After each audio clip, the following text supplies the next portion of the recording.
It happened so quietly, so subtly.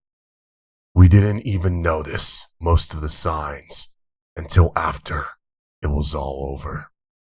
I guess it's because we humans are accustomed to warfare that is loud, brutal, and most importantly, fought by humans.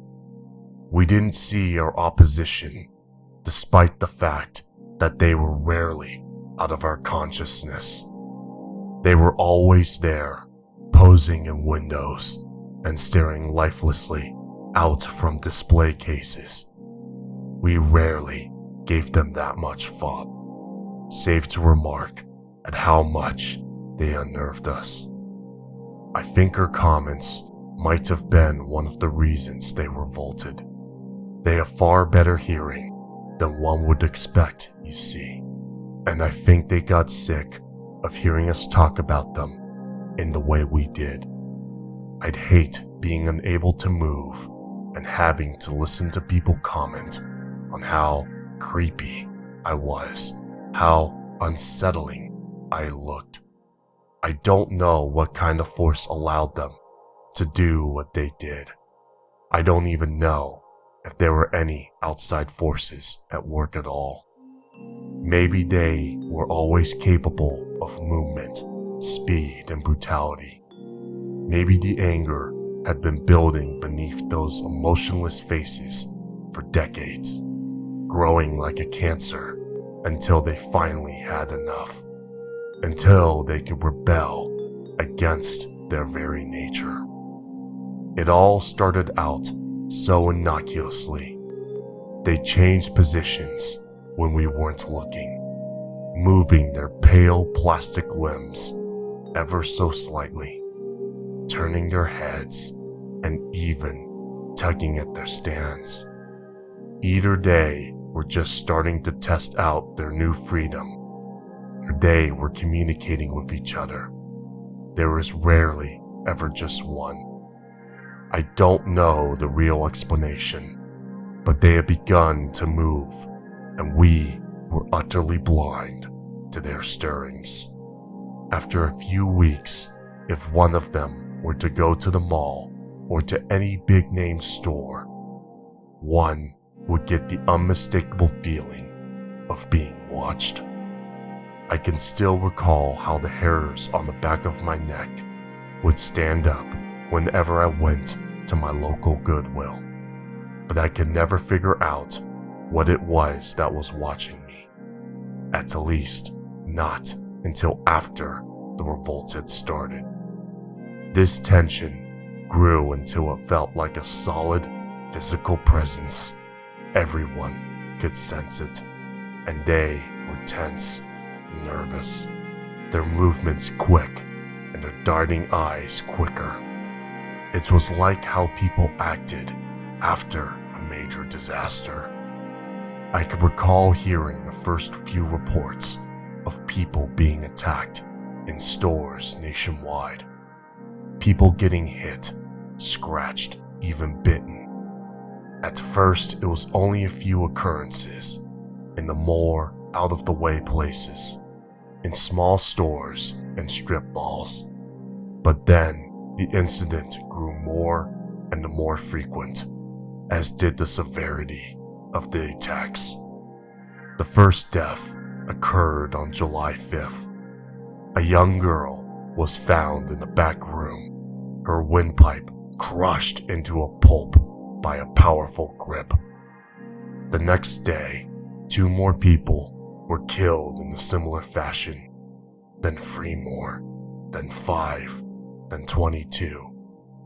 By the end of the month, over 430 people had been killed in what had been dubbed unusual circumstances. No one ever wanted to mention the lack of DNA evidence on the bodies, or the shredded clothing that lay near some of them, or their locations.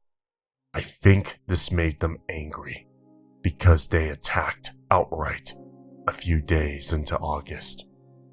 It had all happened so quick. Looking back on it, it was dizzying how fast they moved. 1 second, they were still and lifeless. The next, they had torn their clothing and jewelry off and were attacking everyone in sight. It was amazing how strong they were.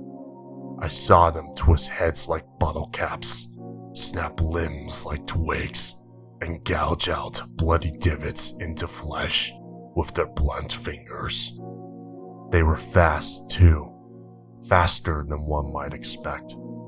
The first wave claimed dozens of lives, and not many people survived their first attack. Those that did were only able to survive because they were the farthest away. The media didn't know how to react to the situation. On one hand, it was a brutal slaughter whose scope couldn't be ignored. On the other hand, these things, which were doing the slaughtering, were so unnatural that many news sources didn't know how to say anything without sounding ridiculous. Their hesitation cost the lives of thousands. The insurgents attacked without remorse and without stopping. Bullets didn't faze them, knuckles didn't stagger them, and fire barely slowed them down. They scuttled up the sides of buildings to enter through windows. They piled onto the cars to get at the screaming people within. They staggered out from alleyways and other dark places to catch the unwary by surprise. They lay in wait like lions in tall grass. By the end of the next month, the death toll had risen to over 2 million worldwide. When the militaries of the world finally tried to fight back, they found that their opponents were more like them than they fought, in that they could adapt and learn. They grew faster, attacking with the kind of grace only a peak predator could achieve. They learned how to operate machinery and firearms, and figured out how to hunt in packs. They were deadly, but they were still a manageable threat. Once the shock wore off, we found that our enemies could still be beaten back and destroyed. Grenades worked wonderfully, as did acid. The ones who were made of plaster broke easier when faced with 2 or more people, and the vinyl ones could be put down by the continuous usage of napalm. But the insurgents hadn't stopped adapting. In fact, they had gone beyond mere adaptation and crossed the boundary into evolving. First, they learned how to speak like us. They waited and listened instead of blindly attacking, learning how we talked and their slang. Then they would call out to our troops, imitating a human in need of help. They even learned how to imitate different genders and different ages. That proved to be a massive turning point.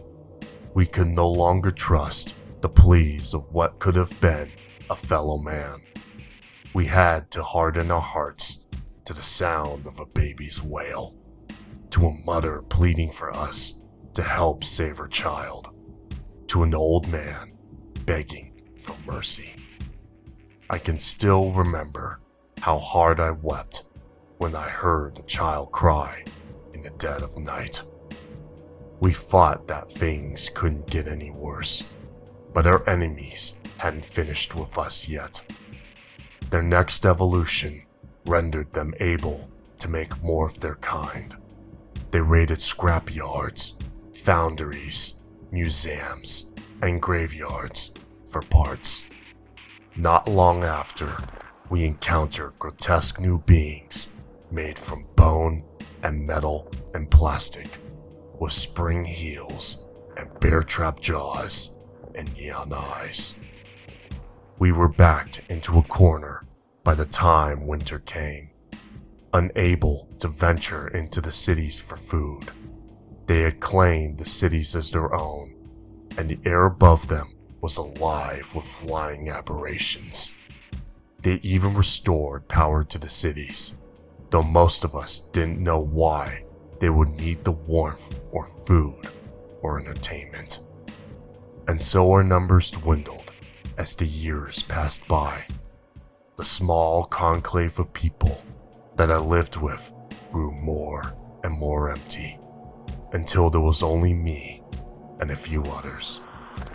I could see the dull looks in their eyes, and I knew that their minds had fled. I could feel my spirits sinking as darkness poisoned my mind. So I set off for the city, hoping to embrace death with some dignity. As of this moment, I am back in my old apartment. The windows were broken out long ago during the first attack, and the snow has covered most of my living room. But the insurgents left most of my things alone, including my shotgun. But before I end it all, I must tell you of something that I saw. Something which has finally put everything in perspective for me. This morning, as I was looking out from my window at the snow-covered street below, I saw several of them pass under me, and the changes that they had gone through in the time between my last encounter with them stunned me. They were wearing clothing, thick furs and heavy coats, boots, gloves, and hats. I almost allowed myself to believe that humans had retaken the city. But then one of them happened to look up, and I saw the paper white skin and the dull, smooth faces. But even those features had changed. I could see that their features had become more defined in some subtle way. Their lips twitched and parted to reveal jagged teeth. Their nostrils flared, and their eyes actually blinked.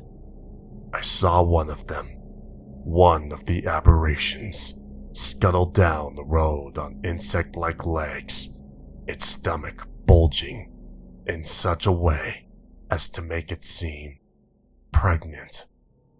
Across the way, several bodies crawled up the sides of a building, and the winter wind brought to my ears the sounds of a series of muttered, sibilant sounds that could only be a whole new language.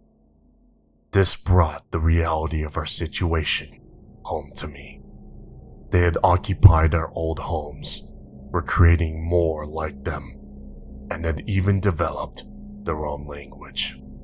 They had replaced humanity as the dominant life form. The sheer horrific insanity of it all makes me want to laugh. We humans have been usurped by things which we once considered as objects. Looking back on everything, it's amazing how we didn't see it coming. The signs of a great upheaval, a change, and a universal status quo. We thought it would be global warming, or the fall of the economy, or nuclear war. We never expected to be replaced as a species. But that was the great thing about mannequins. Their utter innocuousness.